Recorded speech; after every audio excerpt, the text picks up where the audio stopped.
Welcome back to the new video guys. तो आज एक और बहुत इंटरेस्टिंग टॉपिक के बारे में बात करेंगे और आई बिलीव जो ये प्रॉब्लम है ये हम में से बहुत लोगों ने फेस की है और बहुत क्या हर कोई फेस करता है। जिसको भी 1 साल से ज़्यादा वर्कआउट करते हो चुका है वो पक्का इस प्रॉब्लम से वाकिफ़ होगा। तो इस प्रॉब्लम का नाम क्या है? इस प्रॉब्लम का नाम है प्लेट्यू। कभी ना कभी आपने अपने प्लेट्यू हिट करे होंगे। फॉर एग्जांपल के तौर पे लेके चलते हैं कि अगर आपको 1 साल से ज़्यादा वर्कआउट करते हो रहा है, अगर आप सेम ट्रेनिंग प्रोग्राम रेजिमेंट कर रहे हो तो आप पक्का प्लेट्यू हिट कर चुके होंगे। अभी आपको कैसे पता लगेगा कि प्लेट्यू हिट हो चुका है? तो जैसे फॉर एग्जांपल आपकी जो स्ट्रेंथ है वो इंक्रीज़ होना बंद हो जाएगी, आपकी जो मसल मास इंक्रीज़ होना बंद हो जाएगा, आपकी जो ग्रोथ रेट है over the scale overload principle भी वो भी कम होना स्टार्ट हो जाएगा। अब जानते हैं इसके बारे में डिटेल में कि आखिर ये प्लेट्यू होता क्या है। देखो, प्लेट्यू एक ऐसी स्टेट है जिसके अंदर हमारी जो बॉडी है वो प्रोग्रेस करना कम कर देती है।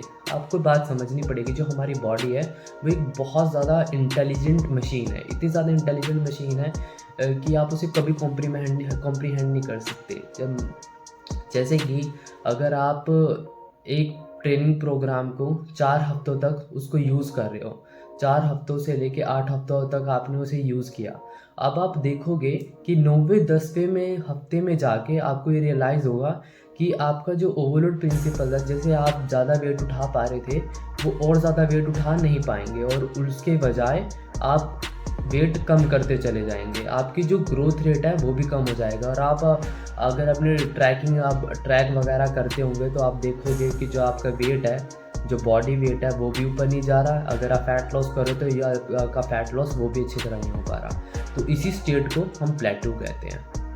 तो आज मैं इस वीडियो में मैं बताऊंगा कि आपको कैसे ये प्लेट्यू को ब्रेक करना है। तो ये इसको ब्रेक करने के काफ़ी सारे मेथड्स हैं, काफ़ी सारे अलग अलग डिफरेंट वेरिएशंस के मेथड्स होते हैं। बट इस टॉपिक के अंदर मैं एक स्पेसिफिकली आपको रेप्स से बताऊंगा कि आप किस तरह के रेप्स यूज़ कर सकते हैं अपने वर्कआउट के पीरियड के दौरान। तो आज मैं यहाँ पे 4 तरह के रेपिटेशंस की बात करूँगा। अगर इन रेपिटेशंस को आप इन्वॉल्व करोगे तो पक्का आप अपने प्लेट्यू को ब्रेक कर दोगे। ठीक है, तो सबसे पहले बात करते हैं। सबसे पहले तरह का जो हमारा रेपिटेशन होगा वो होगा पोस्ट रेपिटेशन, पोस्ट रैप जिसे हम शॉर्ट फॉर्म में बोलते हैं। तो इसमें करना क्या, मान के चलते हैं जैसे आप डंबल लेटरल रेस लगा रहे हो। डंबल लेटरल रेस लगाते हुए आपने 10 रैप आराम से निकाल लिए। ठीक है, अब जो लास्ट के 2 रैप है या 3 रैप है वो आप नहीं निकाल पा रहे, तो आपका जो पीछे पार्टनर होगा वो आपकी हेल्प करेगा वो 3 रैप निकालने में। ठीक है, तो जो लास्ट के 3 रैप जो हमने एक्स्ट्रा निकाले हैं वो हमारी क्या, हम अपनी लिमिट से ज़्यादा पुश कर चुके हैं। तो वही होता है हमारा फोर्स्ड रैप। अब दूसरे तरह की हम रेपिटेशन की बात करेंगे, वो होता है पार्शियल रैप। देखो, पार्शियल रैप एक और बहुत इंटरेस्टिंग रैप है। ये हमारे पुराने ज़माने में डोरी नेट्स ने इंट्रोड्यूस करा था। डोरी नेट्स वगैरह यूज़ किया करते थे जो पुराने बॉडी बिल्डर होते थे। तो एक बहुत ही एडवांस टेक्निक है ये भी पार्शियल रैप। इसमें आपको करना क्या है, जैसे कि आप सेम हम एग्जांपल लेके चलते हैं कि आपने लेटरल रेस लगाया, डंबल लेटरल रेस लगाए 10 रेपिटेशन। अब आपसे हो नहीं रहे और आपके पीछे कोई पार्टनर भी नहीं है। ठीक है, कि आप फोर्स रैप लगवा सके, तो आप इसमें क्या करोगे, इसमें आप करोगे हाफ रेंज ऑफ मोशन। अगर आप फुल रेंज ऑफ मोशन से लेटरल रेस करते थे तो आप उसको सिर्फ हाफ करोगे, उसको आधा रेपिटेशन को आप अगर कर दोगे तो उसको क्या कहते हैं हम, पार्शियल रेपिटेशन। तो वही होता है पार्शियल रैप। अब तीसरे तरह की हम रेपिटेशन की बात करने वाले हैं, वो होगा negative repetition, negative rep in short form. अगर नेगेटिव रैप क्या होता है, जैसे अभी मैं लेटरल रेस कर रहा हूँ, मैं लेटरल रेस करे और मेरा हैंड ऊपर आया। जब मैं ऊपर आया तो ये मेरी पॉजिटिव एनर्जी लगी। अब मैं जब नीचे जा रहा हूँ तो ये मेरी नेगेटिव एनर्जी लग रही है। जब नेगेटिव एनर्जी मतलब कि जैसे मैं अगर जो ग्रेविटी है, ग्रेविटी के अगेंस्ट मैं उसे पुश कर रहा हूँ ना, नीचे आ रहा हूँ, पर मैं ग्रेविटी अगेंस्ट उसको एकदम होल्ड करके रख रहा हूँ, वहाँ पे वो नेगेटिव रेपिटेशन बन जाते हैं कि मैं वो ग्रेविटी के अगेंस्ट अपने आप को फोर्स कर रहा हूँ कि मैं वहाँ पे होल्ड ऑन करूँ। जैसे कि हमने लेटरल रेस करी, अब लेटरल रेस करते दौरान आपने 10 रेपिटेशन लगाए, अपने नॉर्मल वेट से आपने 10 रेपिटेशन लगाए। ठीक है, अब अपना जो वेट है उसको कम कर दीजिए, बस 2.5 या 5 kgs पे आ जाइए और उसको ऊपर जाके होल्ड करिए। होल्ड करके एकदम slow slow slow slow slow slow नीचे लेके आइए और फिर ऊपर जाइए, फिर स्लो स्लो स्लो स्लो नीचे लेके आइए।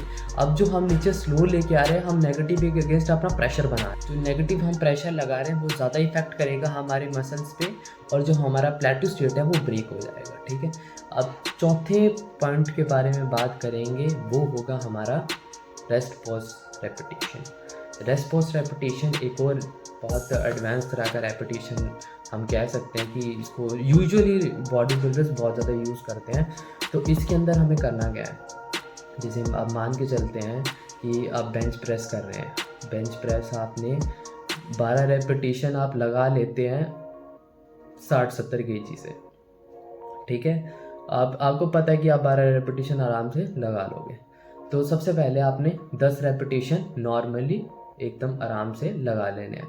बट जब 10वां रेपिटेशन आएगा ना, अब आपको करना क्या है, 10वें रेपिटेशन के बाद ऊपर जाए और ऊपर होल्ड करो, ठीक। अब आप ऊपर हो तो आपको 4 सेकंड तक गिनना है, 1 2 3 4 स्लोली, फिर एकदम नीचे आना है, फिर एक और up, then same process, then down. ऊपर जाके हमें एक तरह से रेस्ट लेना है 4 सेकंड का, होल्ड करना है और उसके बाद एकदम स्लोली स्लोली नीचे आना है। उसको हम कहते हैं rest pose repetition. Okay guys, तो होप आपको ये वीडियो पसंद आई होगी और हाँ, होप आपको ये काफ़ी हेल्पफुल लगी होगी। तो अगर आपको ये चैनल पसंद आया तो पक्का सब्सक्राइब करना ज़रूर कंसीडर करें। Thank you.